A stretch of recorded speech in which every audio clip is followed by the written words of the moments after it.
Deepa, it's such a pleasure to have you on my show. I've interviewed you a number of times in the past, and one thing that I find really interesting about yourself as a producer, as a director, as a scriptwriter, and all the wonderful things that you do, is that you have a really inherent inspiration, I feel, for the underdog story, especially here as it resides in Canada. Predominantly, I feel that you always like to tell that story that most people dare not tell. Beaver Boys, of course, is that story. It's the first time that an Indo-Canadian movie has been focused on kind of the gang story. You take it to another level. I want to talk to you about that today. The choice of the title of the movie. You call it Bieber Boys, which obviously, in Punjabi, Bieber means good. Yet it's the story of a gang that is, entrenched in the underworld of everything that's residing in the Vancouver scene right now. Talk to me about why you chose the name Bieber. The reason I chose Bieber Boys is because though they might be gangsters, and it is about a group of gangsters residing in Vancouver area, and it is inspired, if you will, by true events, true characters, and an amalgamation of both of them. But it's the way they're perceived. How are they perceived by their mothers? Right. That is what intrigued me. And the few mothers that I was speaking to when I was doing research on writing the script, they all said, Sade put, I'll translate it for you. Of course. Sade put te bibe munde ne. Mera put te biba hai. Absolutely. The perception of the mothers, the complete denial on a certain level of what their sons do. And for them, they'll always be the good boys. Yeah. So that's the dichotomy. I mean, if people are quote-unquote gangsters, that doesn't necessarily mean that their mothers think of them as bad people. We might. Right. And that adds complexity to the whole perception and of the way they're perceived. Here you have Jeet, who is perceived in a certain manner. There's the entire coming to age of a marginalized community that has been, talked about here through just the whole Bieber Boys scenario.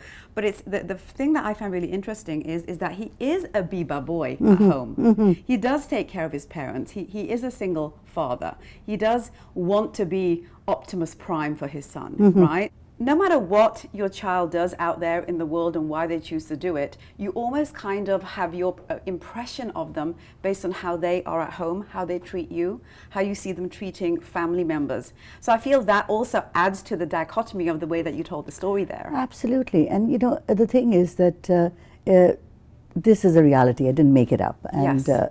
I made the story. But thematically, I think it's very similar to all my other films. Because one of my main concerns of being a filmmaker here in Canada has been to talk about immigration, identity, how we become visible, and how much of our time we do spend in different levels. Yes. Whether we become the heads of banks, or whether we become perfect doctors, or whether we drive a taxi, or whatever we do, is that we have such a desire to be perceived as people who do not create waves. And that happens in every community when it migrates to a country. So immigration has been a big concern of mine. And so the Bieber Boys, of course, our whole cultural history has been one of wanting to fit in, not to create waves. So suddenly you have a section of society that's basically saying, this is who we are. We are kick-ass. Yes. And the negative role models.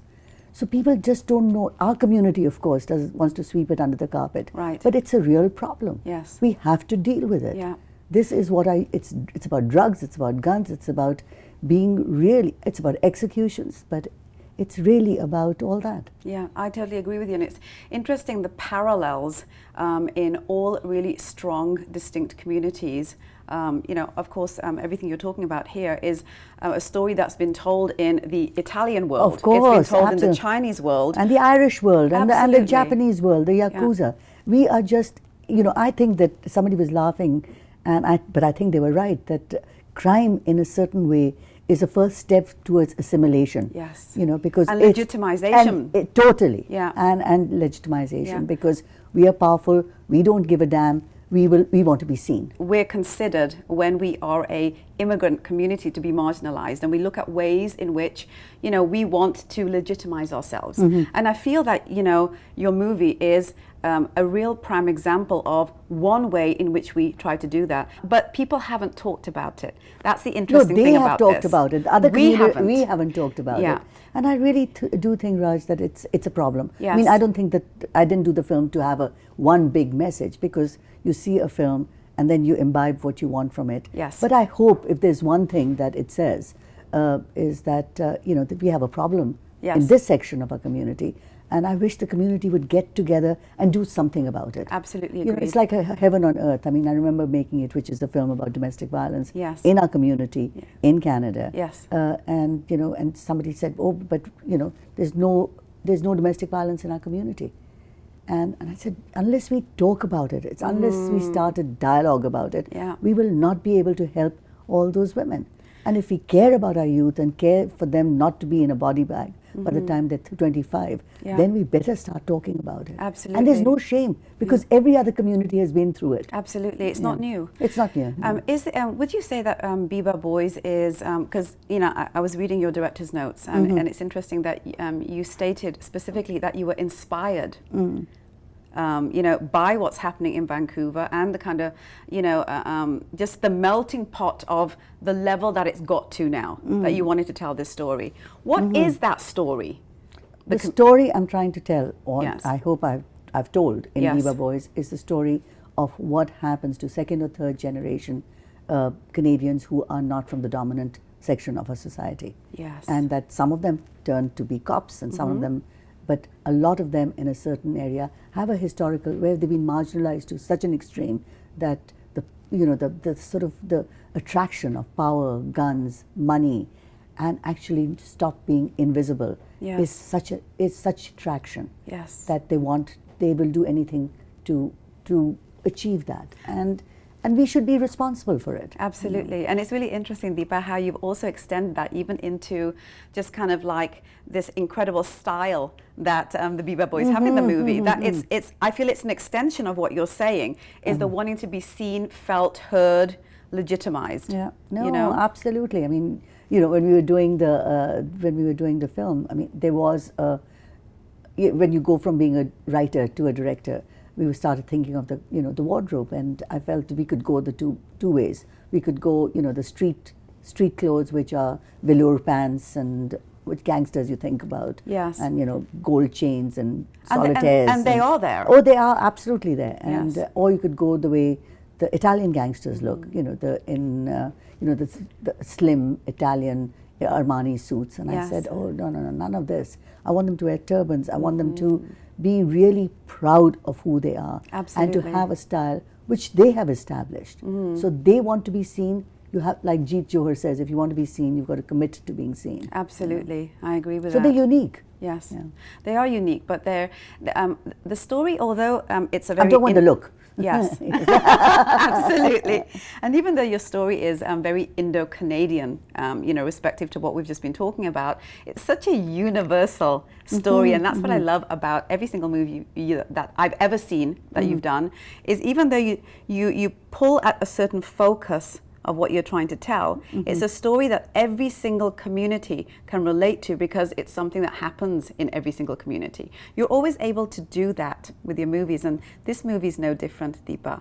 But you've really taken on something which I found really fascinating with this movie, and that is you know, just the female quotient. That's also a part of the movie. Of course, we have the mother, right? We also have the girlfriend. We have the blonde Polish girlfriend. What are the dynamics, you know, of bringing them into the picture the way that you have so distinctly brought them in? I think, Raj, that has a lot to do with me being a woman. You know, I want to do a gangster film because I love that genre. Yes. But also, I can't help but feeling that, you know, in front or before or behind every gangster, there has to be a woman.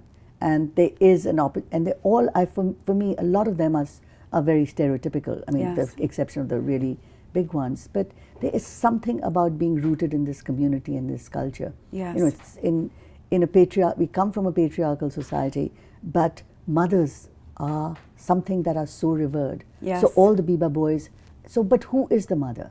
Is she just Does she have a voice? Does she say something? To develop each character, woman character, became not only a challenge but also very important for me. Yeah. Because I just didn't want arm candy. You know? So the Polish girlfriend has her own character arc. Yes.